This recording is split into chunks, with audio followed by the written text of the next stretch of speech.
Welcome to the Second Reading Podcast from the University of Texas at Austin. The Republicans were in the Democratic Party because there was only one party. So I tell people on a regular basis, there is still a land of opportunity in America. It's called Texas.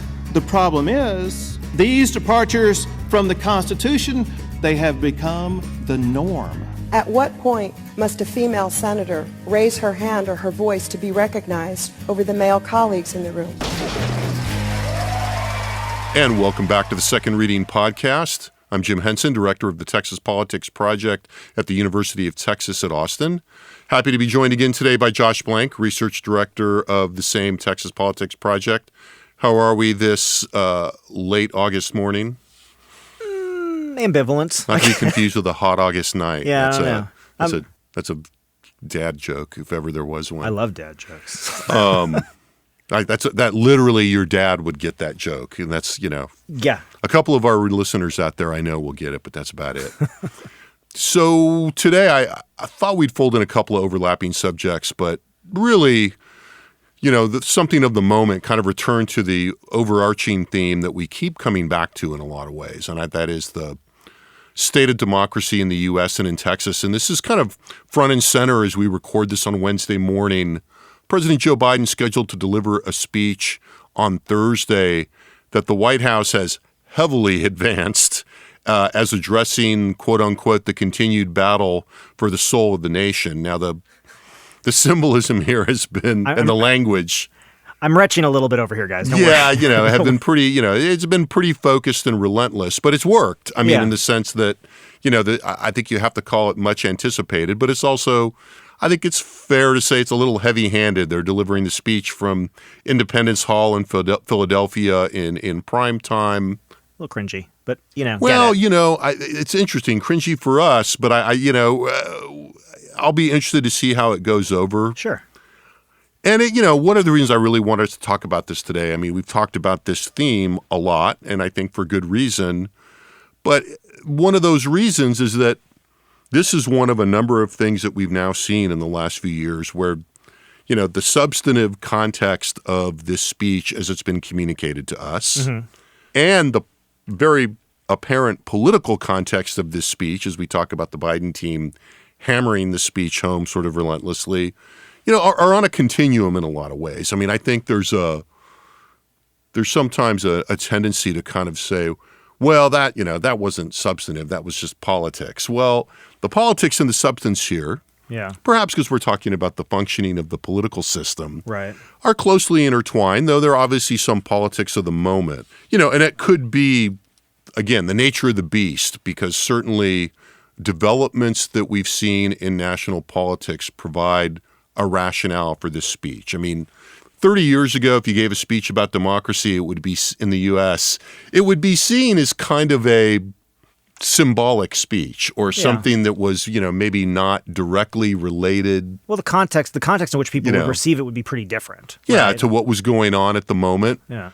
But, there's been a lot of shifts in the political context in the last decade that you can't ignore that are also part of this political strategy, but also, I think, a substantive thrust that the Biden administration thinks is important. A lot of people think is important right now. Yeah, and I think the reason that, I think your whole idea about the continuum there versus sort of, policy and politics or context and, politics or whatever, pragmatism and whatever, right? I mean, ultimately, everything... Principle and pragmatism. Yeah, I mean, but anything that's effective is going to have some mix of those. And I mean, the balance, ultimately, if you're completely political and it has nothing to do with the substance of the time or the moment or whatever, it's going to miss the target. And if you're completely over focused on the substance and something, but it's not practical and it doesn't have the same sort of political juice, it's not going to go anywhere. Yeah. So ultimately, everything that's relatively successful in some ways is going to have some mix of these things that is, I think, going to turn some people off automatically, not surprisingly, and make some other. And I think the thing about this right now in the moment is that it's making other people like us a little bit, well, let's say, skeptical. But let's see. And and the thing is, and it's funny. I mean, I would say two things about that, and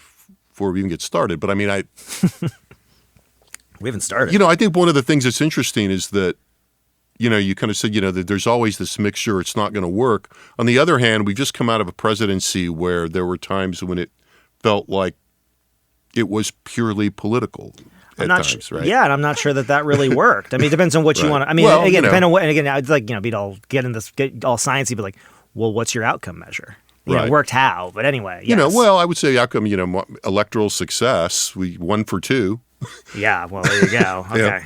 Which isn't bad if you're running for president. I mean, since most people that run for president are 0 for 1 or 0 for 2. I mean, I don't. This goes too far into the right. I mean, I think thinking about the context in which the one happened and what the nature of that was, there's a lot more, both I think substantive and political alignment than there was over time, where sort of the political and the substantive started to get further and further apart. Yeah. And, so anyway.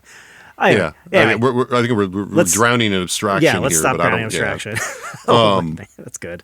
But, substantively, Right. there are a lot of current events driving Biden's address. Right.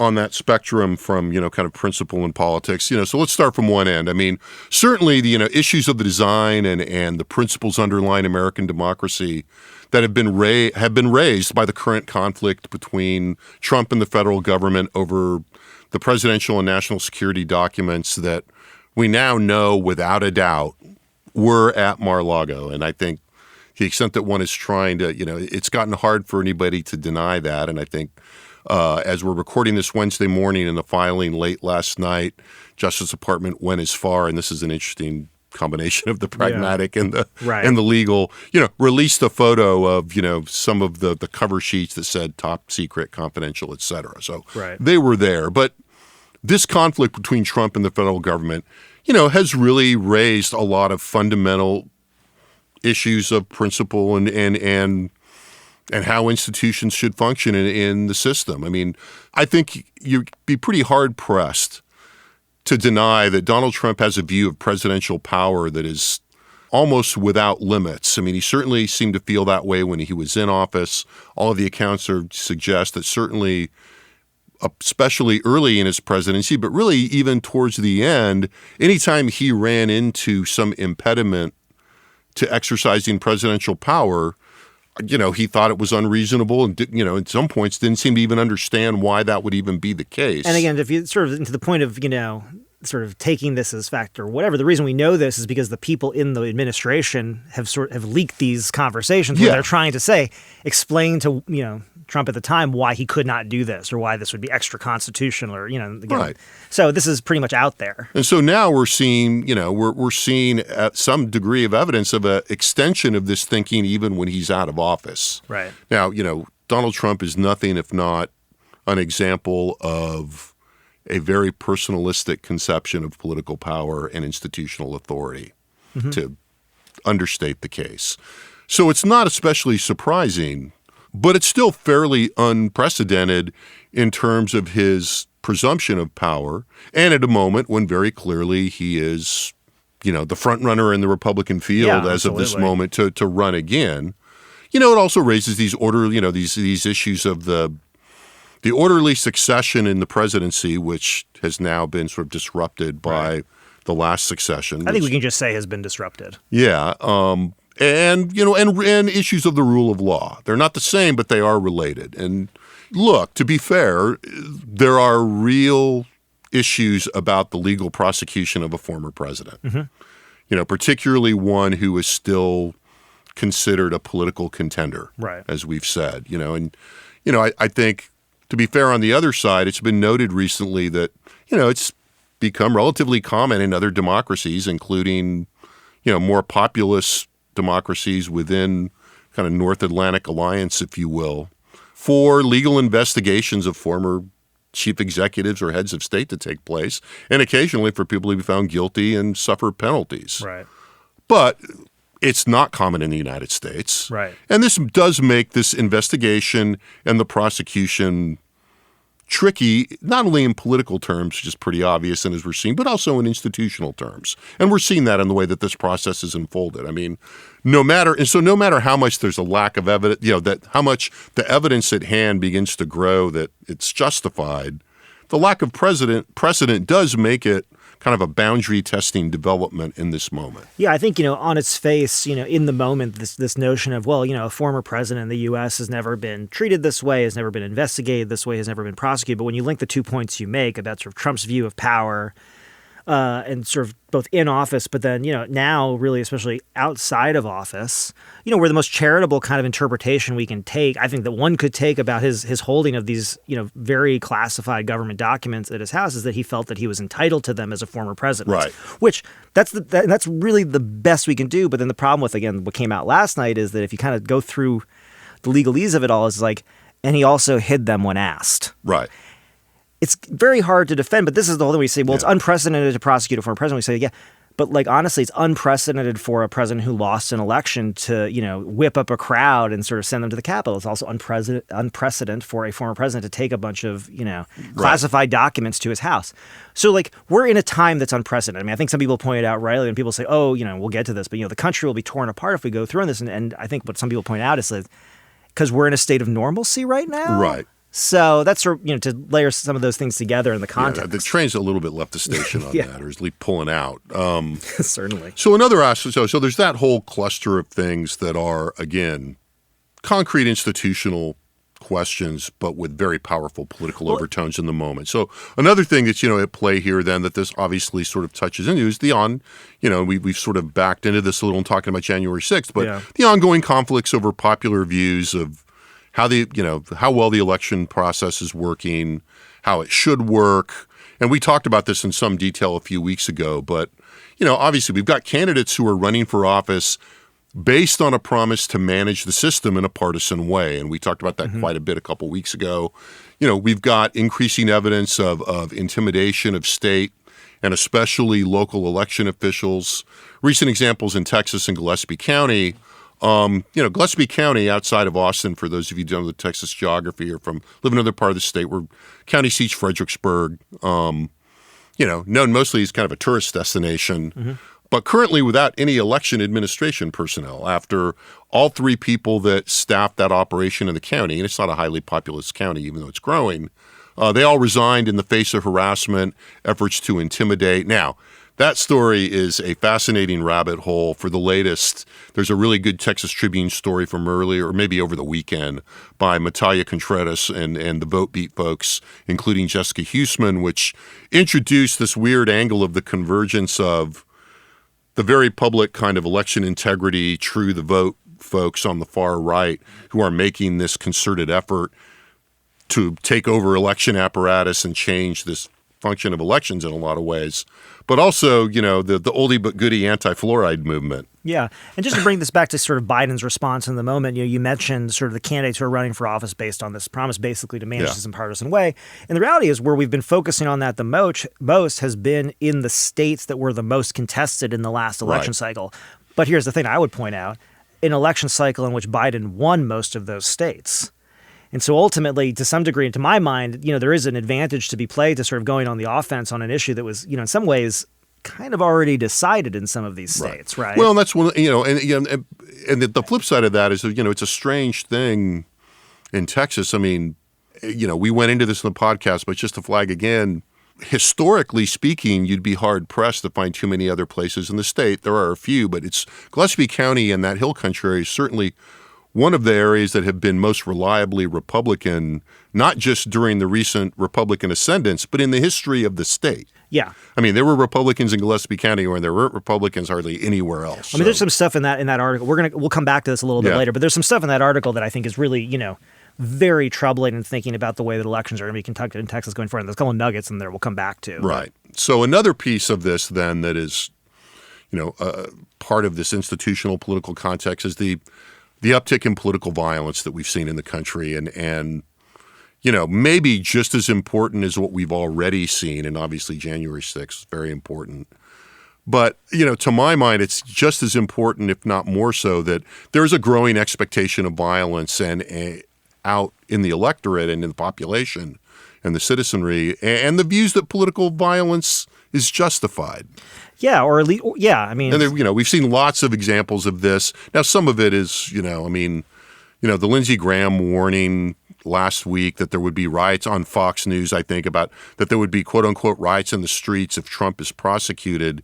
He since had to walk that back a little bit, But that's what we expect from Lindsey Graham right now, is he's trying to be all things to all people without alienating Trump. But more importantly, we've seen a lot of this in national polling data. Yeah, and I mean, when we've been talking about this over the last couple of weeks, where, there's sort of this very, very, fine line between, reflecting the views of your constituents on the one hand and, inciting, potentially dangerous actions on the other. And so, I mean, the Graham quote is kind of a perfect example of that. Especially when you know that this is out there. Yeah, that it's, I mean, you can't play dumb. Right. And we can't, and part of the data that we'll just go real quick, this national polling data points out the fact that you can't assume when you start sort of threatening or, opining about the possibility of violence if something happens, that for a large share of Americans at this point, they're going to say, okay.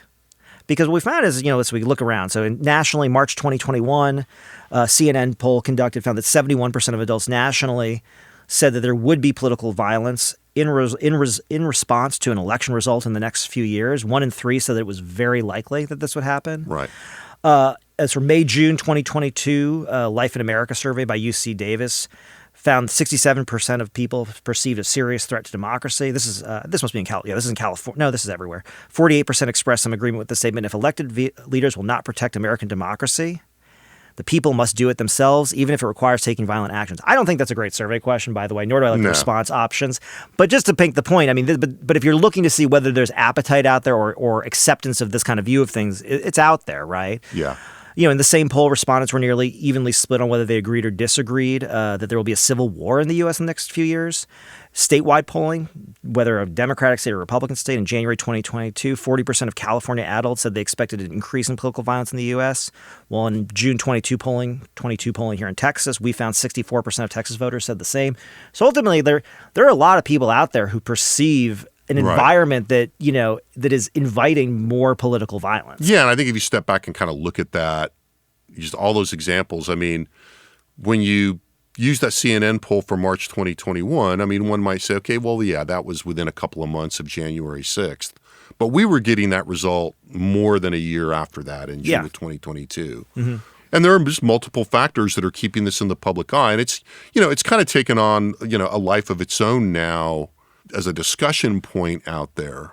But there's an institutional piece of this, and again, with political overtones. I mean, certainly, in addition to, Liz Cheney's desire to make sure that Donald Trump is never holds elected office again, one of the broader points of the January 6th committee is to make sure that the public doesn't forget that the January 6th riot in the Capitol was an unambiguous instance of kind of anti-democratic political violence. Mm-hmm. Certainly when they started those televised hearings, they started by saying, hey, let's just all remember what we're talking about. Okay, so as we tease out what this context is, now we sort of get a little bit more into the balance between the political and the institutional begins to shift a little bit on the spectrum. I mean, the re-eruption of Trump as a major storyline in the national news in the wake of the Mar-a-Lago search, the revelations about the retention of restricted documents, has really contributed, along with several other things, to a reframing of Biden's public position, right? And even, what people are thinking about when you mention the rule of law.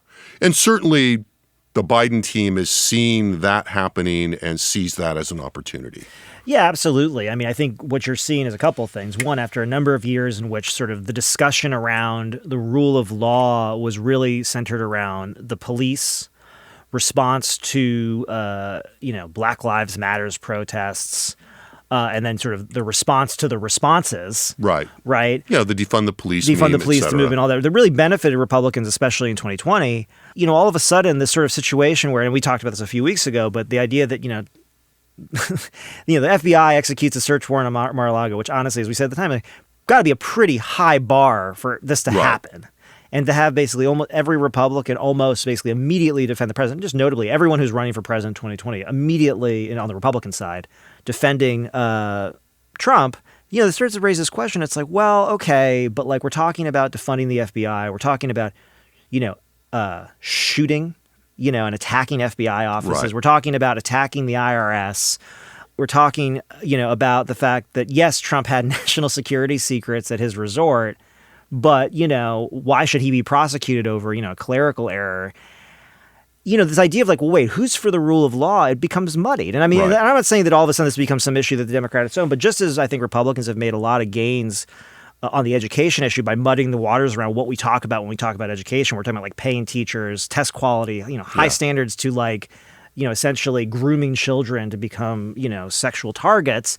All of a sudden, whether that's true or not, it muddies the water. And I think there's something here too, whereas, something that's so unambiguously a Republican issue usually, law and order, now you say, well, it's becoming a little bit more complicated. Right. And I think that, clearly the Biden folks have done a very focused job of attempting to put that 2020 issue to bed as much as they can in terms of this is like, they've really flipped the police issue, and they haven't completely flipped it. I mean, I don't expect it, in any polling we do in the near future, we're going to say, oh, wow, Democrats have issue ownership of law enforcement and public safety now. But certainly they've blunted that as an election attack. You're going to be pretty hard-pressed to find a clip of Biden or a clip of any Democrat running in any competitive district one way or another talking about defunding the police post-2020. Yeah, I think that's over. I mean, so. And there's been a lot written about this recently, but certainly, and this is reminiscent of what we saw during the Clinton years. And I think, there is grumbling on the progressive side of the spectrum about this. Sure. But I think it's fairly muted because of the election, and it will be interesting to see what this looks like depending on the election outcome as we go into the next phase of the political cycle after the election. And just to get, we don't really have to sort of beat this to death, but I mean, the flip side of this is that now in the wholly political part of this, really, anxieties about the economy, while certainly still present, and I think the Biden people have to be careful about overplaying this, they've certainly become less intense as the inflation rate seems to have stabilized. Gas prices are down. All the other economic fundamentals are still fairly good. Now, the Fed is going to continue to ratchet this down. This is not going to go away. But at least in this moment, that has subsided a little bit and created some space for the Biden folks to pivot and to talk about this. So yeah, and experientially, there hasn't been a slowdown in jobs and job creation, which I think, there's been this interesting kind of sub-discussion, kind of the political economy kind of space about what people really react to and how, who's in power. Are we talking about the strength of the economy? Are we talking about the strength, the rate of the unemployment? We're looking at inflation. Obviously, it depends on which side of the aisle you sit on as to what you think we should look at when looking at the economy. But when we think about voters, they notice if gas costs more because you're paying for gas, on a weekly, if not more frequent basis, and the price of groceries. But the other thing that people look at if those things start to come under control is it easy for me to get another job? Is it easy for the people I know to get a job? Are people working?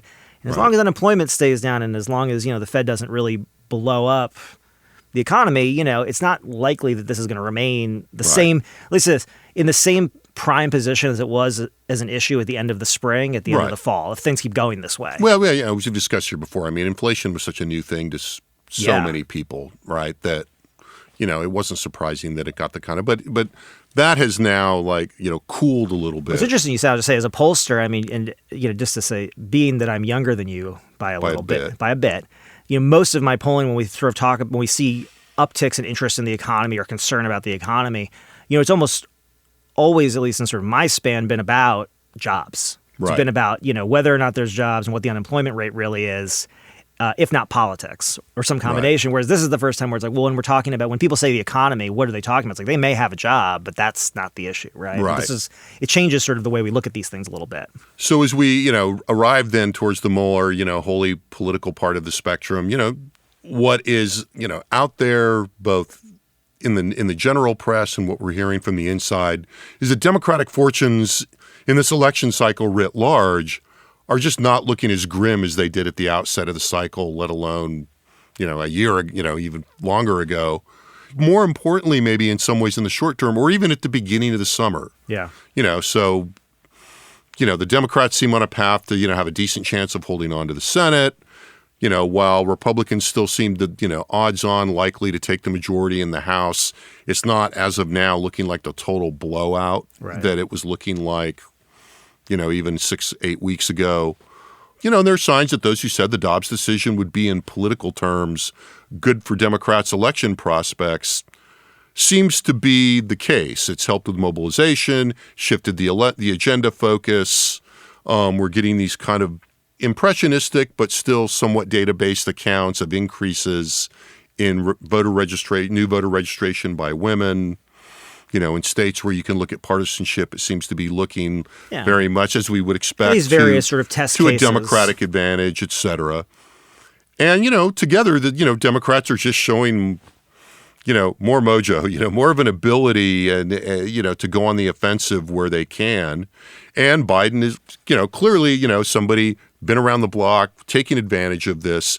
And so that does, again, the more I think about this, it's really about creating more space for them to make this kind of a speech and refocus what this election is going to be about for Democrats and theoretically for some other folks that are a little more persuadable. Well, so why don't you go to the next point then, I think. I think it wraps up, and I'll come back in here. Yeah, this is all converged with helping, the current Bidenism, right? Don't which is so classic, Biden. I hesitate to utter it, but nonetheless, don't compare me to the Almighty, compare me to the alternative. And this is, what the Democrats have really needed and what Republicans have been in that awkward position where nobody wants to say it too publicly. Right. They'll say it occasionally to a reporter, but, we do not want Donald Trump to be on the ballot this time. No. Republicans want this to be about Republican elites, the economy and about Joe Biden's performance, such as it is. And all these things have converged in a way that just kind of says, in a lot of ways, the establishment, Republican conventional wisdom was probably right all along, even though people were loath to utter it. And so, Trump may be benefiting personally from, in the short run, in raising money for himself and whatever he's going to do with that money. But it is not helping Republicans up and down the ballot. And again, we're hearing things from Texas that are suggesting that, Republican candidates are beginning to see this. Yeah, I think, even a few weeks before, kind of all this really came to a head, national Republicans like Mitch McConnell and, Minority Leader McCarthy were basically indicating as much about Republicans' chances needed, or Republican expectations needed to be tempered. Right. And they had sort of their reasons why. And that was really even before Democrats sort of got something of their mojo back, if you will. I don't like saying that, actually. Don't quote me on that. Too late. Too late. But but there's something, I think in the last week or so, one of the things that's happened, it's sort of the amalgamation of a bunch of things, but ultimately you kind of see like how on the ropes Democrats were through much of the spring. Right. There's really no response that they could really muster about the issues that were really kind of driving, most of the agenda at that point, which is inflation, the border, and this idea of kind of like Biden, sort of ineffectiveness. But ultimately, since then, the script has been flipped, another kind of nasty cliche, in a way that I think is really, it's interesting to see, again, how on the defensive Republicans are on the issues that seem to be kind of emerging. And I think about it this way, which is one, as you said, the conventional wisdom is true, is I think Republicans would like this to be a standard election with a Democrat in the White House and control of Congress and about a bad economy and the border, right? Yeah. They don't want it to be about defending a former president's clearly difficult to defend actions, right? Which I think, this is what, or about, what they want to do to extend abortion prohibitions that are unpopular, or what they're unwilling to do further about guns and some of these other issues in a place like Texas. And ultimately, this has kind of all been opened up. And so, what's interesting is on the one hand, this whole idea of like Biden kind of take, this whole soul of a nation thing is kind of cringy, but it's also, this is the election he won. Right. Ultimately, if we're talking about, some degree of normalcy versus the sort of, personalistic drive to kind of highlight grievances, well, I think, a lot of political strategists will say this to the point that I think it's probably true, which is, most campaigns have to have some sort of focus on the future. It can't just be about the past. Now, sometimes you can say it's a referendum on the incumbent. It is about the past, but usually that's not enough. And it's even less than enough when you think about the ideas, Republicans do not want to be in a position in 2022, and let alone certainly not in 2024, where they're basically having to relitigate the outcome of an election that took place 4 years ago that the majority of Americans think Joe Biden legitimately won, and in the states that, they're going to be competing in. Nor further, they don't want to be sitting here and defending basically, again, it's one thing to mobilize Republican grievances broadly about things. It's another thing to try to mobilize Trump's own personal grievance that he's being mistreated by the government again in his, absconding Right. with and hiding highly classified documents. Yeah, I that's mean- not a great, that's just not a great place to be. Yeah, I mean, I think you don't have to be in the tank for the Democrats or a Trump hater or something to point out that in a lot of ways, what's happened with the documents at Mar-a-Lago is kind of the worst distillation of Trump for Republicans. I mean, even January 6th gave people, however implausible it was, There's a certain distance. some kind of sense that, look, that, there was a popular discontent here. People have, as you said, people have grievances, et cetera. The national security, the document situation at Mar-a-Lago doesn't really admit itself of any of that. Well, we've looked, these sort of polling questions about, that are interesting out there about, Trump's response, people's views of Trump's responsibility for the January 6th riots. And if you think about, there's sort of two, polar ends scale points. One would be he was completely responsible. And one would be, he had no responsibility whatsoever. But the reality is that for a lot of people, there's stuff in between, right? And even for a lot of Republicans, there's a space in between to say, he's partly responsible, or he could have done more to, stop it, or whatever. But ultimately, right, there's a certain distance there to say, look, people are going to go to he didn't give them the guns, or whatever. Yeah. But again, here there's no distance between him and the act in this case. And there's just not a lot of alternative narrative here other than what we are seeing, which is that, the Biden administration is out to get him, right? And that's, and that's not, that's obviously taking. Or to further question the application of the rule of law in this Right. context. And again, I think it's a hard case to argue. I mean, one of the things I'm thinking about just, the questions that need to be answered, that'll be answered or need to be answered going forward. If you think about, if you're trying to defend Trump on holding these documents there, I mean, one thing we don't know is, so in the period in which these documents were at Mar-a-Lago, could we see a list of all the people who visited Mar-a-Lago?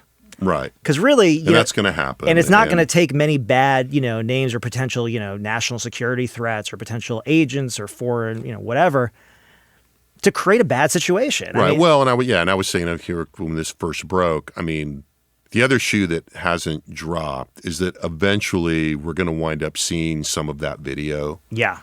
of who was just walking around, who was walking in and out of those rooms, and that is not going to play well no matter what. So, to wind this up, like, how does this all kind of land in Texas? I mean, we'll, on one hand, we've talked a lot about the evidence of the decay of democratic norms and faith in institutions.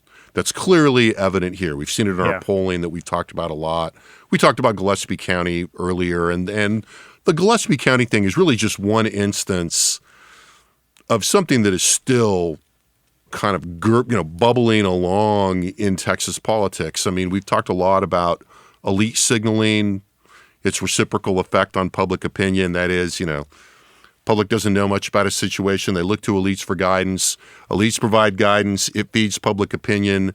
That becomes, that grows. And then next thing you know, elites are responding to the effects that have been planted. And we did a whole podcast on that on elections, just to sort of flag that again. Mm-hmm. But we're seeing, a lot of this kind of tension that we're seeing that we were just talking about nationally, or we referred to, between Republican incumbents who are just, you were talking about cringy with Biden, but, who are looking at Trump and just kind of going, we've gotten what we're going to get from this. Right. And now the downsides are just kind of accumulating, but now we're kind of stuck with it. And that has, metastasized in Texas. I mean, Lauren Boebert was in Yoakum, Texas, appearance with State Senator Lois Kolkhorst recently. And there's things like, the left has infiltrated the Democratic Party. Texas is the red line between a constitutional U.S. republic. We talked about that language last week, and socialism. And again, I don't want to use Twitter as a representative example of what's going on in politics in the state, but it is an interesting place to see signaling, particularly from these kind of elements in the party. And this is a seated state senator. Right. Well, and this is, we've talked about sort of the political advantage that's clearly there and kind of Biden moving this discussion this direction and trying to really, push this nationally. But there is actually, I think, there is a very practical thing looking at Texas on the ground. We talked about Gillespie County. And one of the things in that article that you mentioned is something that kind of stuck out to me in thinking about the upcoming election is, you already pointed out, this is an overwhelmingly Republican county. There's some concern here to some extent about, what happens if some number of counties in Texas refuse to report. Right. Right. There's a sort of a sense here where, where you say like the election system is broken, the election system is broken, the election system is broken. Well, eventually, a lot of these people are actually going to break the election system if you don't have people. Well, to run the that's elections. what's happened in Gillespie County. Well, and that's what happened in Gillespie County. But the thing, if you look at that article, one of the things that actually stuck out to me more so than some of the other things was they talked about the belligerence of basically the poll watcher. And this was, there, who was essentially, physically intimidating people, threatening people. They had to call the police on this person. They're videotaping them outside. Now, ultimately, what has happened since that last election? The legislature has actually increased the rights of poll watchers and increased the penalties for poll workers. One of the things that I think a lot of Democrats were concerned about the poll watching provisions in the Texas bill, voting integrity bill that went through, is the idea of so who is going to show up at what precincts to stand there and do what? Yeah. And ultimately, what you see here in Gillespie County, a overwhelmingly Republican county, is people showing up specifically to be intimidating and to mess up the process. One other thing that came out last, so first of all, what do you think is going to happen in Harris County, in Travis County? If ultimately this is a much more effective strategy in overwhelmingly Democratic places, especially on Election Day. I don't know if you've been following this piece. I'm sure you saw this, but the other sort of news and sort of election, where this all intersects this week and last week, was the Attorney General put out an opinion that basically said that essentially anyone who wants to examine the ballots in an election, instead of waiting for a sort of a set waiting period, I think it was 22 days before that could happen, basically it should be done immediately. Now, what election administrators point out really very quickly is, hey, look, the ballots are like our official record of this. And the last thing we need is, basically a bunch of people coming in could basically do anything to the official ballots in the immediate aftermath of an election that would then ruin our actual paper record that everybody kind of cares about. Now, this guidance was in direct conflict to what they had been advising counties to do, literally up to 5 days before it was issued. Now, to say this was a political move, I'm just going to say it was a political move to give more juice to the people who want to challenge elections. But ultimately, the result might be that you've got people in the polling place disrupting the elections, maybe, in certain kinds of counties more so than others. And then you have organized groups like we saw in Gillespie who might make a concerted effort literally the day after the election, whether or not they're happy with the outcome, to essentially go in and in some ways, I don't want to say take over the process, but essentially destroy the evidence of the process that took place. Right. So look, by the very intervention, you actually create the poisoning of the process that you're saying you're trying to prevent. And so on a practical side, there is a point here to be made by Biden that has nothing to do with all this. People do need to be aware that this is going on. It's going on in Republican counties. It's going on in Democratic counties. If you live in a Republican county and you think that your county government is doing a relatively good job, you are still threatened by this. Yeah, look, the basic facts of that situation in Gillespie County and other areas where they're having a hard time retaining experienced poll workers and experienced election administrators, is that you have, in fact, undone the process, right? In other words, nobody should be surprised even if nobody showed up to be a poll watcher and there was no, tactical disruption of the process, that the process doesn't go very well next time in Gillespie County because the experienced people that worked there have all been driven off, and it's probably going to be pretty hard to find people with comparable experience to actually administer the election. Well, and also to administer the election legally, given the fact that the requirements that have been, the requirements of election administrators have been increased basically every session, especially in the last session in terms of reporting and other things where, again, and the penalties are higher. So for these jobs that are not super high-paying bureaucratic jobs that are generally, I'm just going to say, staffed by people who want to do a good job running the election wherever they live. These are $45,000, $50,000 a year jobs. Yeah, that are hard to do. Where you get threatened. So where do we wind up here? The broader historical trajectory and the more immediate political moment are converging in this speech tomorrow.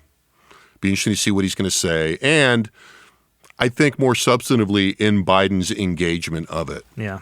This is very powerful elite signaling from, one of the most powerful transmission stations for broadcasting such a signal. Right. So I'm very interested to see what kind of impact it has and how far it trickles down. And in terms of Texas, we're always kind of keeping an eye on the degree to which we've seen increased nationalization of politics in the state. And yet, Texas being a big state, with a rich political environment and a dynamic we like to think of, I think rightly so, kind of all its own.